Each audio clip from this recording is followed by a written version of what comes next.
வேர்க்க விறுவிறுக்க இந்த வீடியோ பண்ணுறதுக்கு ரெண்டு முக்கியமான காரணம் இருக்குங்க. கொஞ்ச நேரத்துக்கு முன்னாடி தான் ரேஷன் கடைக்கு போயிட்டு வந்தேன். ரேஷன் கடையில் இருந்தது என்னமோ 4 பேர். ஆனால் நான் வாங்கிட்டு வர்றதுக்கு உண்டான நேரம் பார்த்தீங்கன்னா கிட்டத்தட்ட 1.5 மணி நேரத்துக்கு மேலே ஆயிடுச்சு.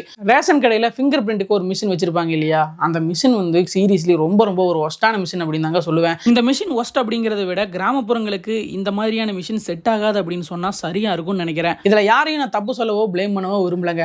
எங்கள் ஊர் ஒரு கிராமம். இங்கே பார்த்தீங்கன்னா உழைக்கும் மக்கள் தான் அதிகமாக இருக்கிறாங்க. எல்லாருமே கட்டிட வேலைக்கு போகிறவங்க, காட்டு வேலைக்கு போகிறவங்க, இந்த மாதிரி பர்சன்ஸ் தான் இங்கே அதிகமாக இருக்காங்க.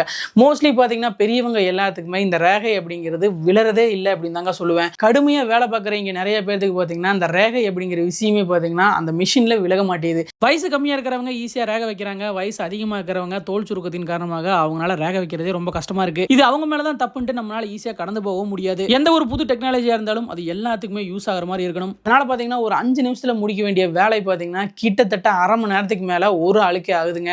இதில் முக்கியமான ஒரு விஷயம் என்னன்னு கேட்டிங்கன்னா, அந்த ரேஷன் கடையில் ஒர்க் பண்ணுறவர் எல்லாத்துக்கும் அந்த ரேகை விழுகாமல் அவரும் ரொம்ப கஷ்டப்பட்டு இருக்காருங்க. அங்கே வர்றவங்க மோஸ்ட்லி பார்த்தீங்கன்னா வயசானவங்க தான் அதிக பேர் வர்றாங்க. அவ்வளோ பேரும் அங்கே வந்து காத்து கிடக்க வேண்டியதாக இருக்குது. கோடியாக செலவு பண்ணி இங்கே நிறைய கட்டிடங்கள் எழுப்புறதாகட்டும், ஏர்போர்ட் அமைக்கிறதாகட்டும் எல்லாமே நடந்துட்டு இருக்குது. ஆனால் இந்த விஷயத்தையும் கொஞ்சம் பாருங்க, பாமர மக்கள் ரொம்ப கஷ்டப்பட்டு இருக்காங்க. புதுசாக எவ்வளவோ டெக்னாலஜியை கண்டுபிடிச்சிட்டு தான் வந்துட்டு இருக்கோம். இதுக்கும் ஏதாவது டெக்னாலஜியை கண்டுபிடிங்க. ரொம்ப கஷ்டப்பட்டு இருக்காங்க. ரேஷன் கடைக்கு வர்றவங்களும் சரி, அங்கே வேலை பார்க்குறவங்களும் சரி. ஒரு ரேஷன் கடைக்கு போயிட்டு வரதே ஒரு யுகத்தை கடந்து வர்ற மாதிரி தாங்க இருக்குது.